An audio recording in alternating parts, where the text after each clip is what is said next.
PMC ప్రేక్షకులకి నమస్కారం అండి. మరి ఈరోజు మనం ధ్యాన భారత కార్యక్రమంలో కోజాడలో ఉన్నాం. కోజాడలో ఒక గ్రేట్ మాస్టర్ మరి శ్రీనివాసరావు గారు మన ముందున్నారు.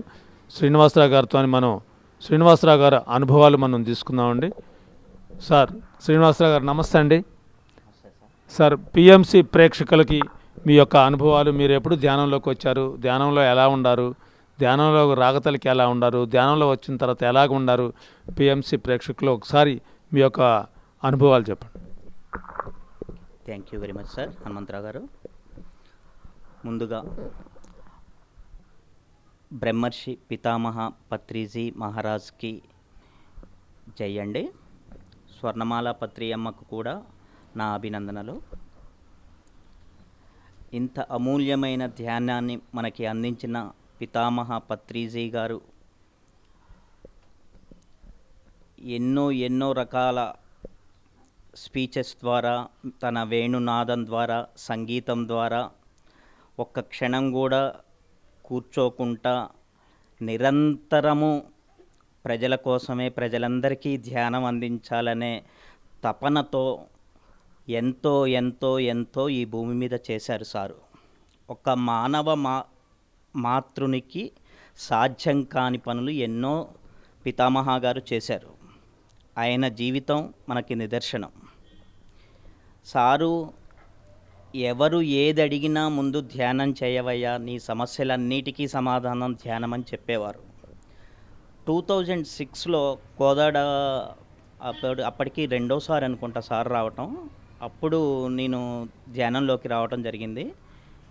సంగీత ధ్యాన మహాయజ్ఞం ఒకటి ఇక్కడ చేశారు. అయితే అంతకుముందు కూడా నా చిన్నప్పటి నుంచి కూడా అన్వేషణ ఎలా ఉండేది అని అంటే, ఏదైనా సరే ప్రశాంతత ఉండాలి, ప్రశాంతంగా ఉండాలి అనే థాట్ ఎప్పుడూ వస్తుండేది. పీస్ఫుల్గా ఉండాలనే నా చిన్నప్పటి నుంచి కూడా థాట్ ఉండేది. అనుకోకుండా సారు పాంప్లెంట్ ఒకటి చూసి 2006లో ఈ ధ్యాన మహాయజ్ఞానికి వెళ్ళటం జరిగింది. సారు ఒక 1 అవరు అప్పుడు ఈ ఘంటసాల సాంగ్స్ కూడా పాడేవారు. విజయవాడ వెంకటేశ్వరరావు గారు అనుకుంటా. ఆయన సారథ్యంలో ప్లస్ పత్రిసారు సారథ్యంలో ఆ ధ్యాన మహాయజ్ఞంలో ఒక అనిర్వచనీయమైన అనుభూతికి లోను కావటం జరిగినది. అప్పటి నుంచి మన శ్వాస మీద ధ్యాస వదిలివేయకుండా చేసుకుంటూ వస్తున్నాము. కాకపోతే రెగ్యులర్గా చేయకపోవటం వల్ల నాకు పెద్ద అనుభవాలు అయితే లేవు. కానీ నా జీవితంలో ఏమి కావాలన్నా నేను అసలు నాకు కోరుకోవటం అంటూ ఇష్టం ఉండకపోయేది. ఎప్పుడు కూడా కోరిక అనేది కోరుకోవటం ఇష్టం ఉండకపోయేది. నాకు ఇది కావాలి అది కావాలని ఏమి కోరిక ఉండకపోయేది అనమాట. ఈ ధ్యానంలోకి వచ్చిన తర్వాత నా జీవితంలో నాకేం కావాలో అన్నీ కూడా ఆ ధ్యానమే ఇచ్చినది. అయితే నేను కొన్ని రోజుల వరకు నేను వృత్తిరీత్యా అకౌంటెంట్ని. ధర్మంగా ఉండాలి, న్యాయంగా ఉండాలి, ధర్మబద్ధమైన పాలనే ఉండాలి అన్నట్లుగానే నా వృత్తిలో కూడా ఏమన్నా సవాళ్ళు ఎదురైనా సరే ధర్మబద్ధతకే నేను ఓటు వేసి ఎన్నో ప్రయాసలు ఎదుర్కొని నిలబడటం జరిగింది. అయితే నేను నిజాయితీగా ఉండటం వల్ల నాకు నా జీవితంలో మంచి జరుగుతున్నది అని అనుకునేవాడిని. కానీ ఈ మధ్య కాలంలో నాకు తెలిసినది ఏమిటి అంటే, నీతి ఒక్కటే కాదు, మనం ధ్యాన మార్గంలో ఉండటం వల్ల మనకి ఏం కావాలో ఆ ప్రకృతి మనకి అందిస్తున్నది. నాకు రేపు 100 రూపాయలు అవసరం ఉన్నాయనంటే ఇవాళ 200 నా జేబులోకి వస్తాయి. అలానే మా అమ్మ నాన్నగారు కూడా ధ్యానులే. 2006 నుంచి సార్ సీడీలు వింటాము. అలా వాళ్ళు కూడా చేసేవారు. నాన్నగారు బాగా చేసేవారు. నాన్నగారికి ఒక జబ్బు చేసినది.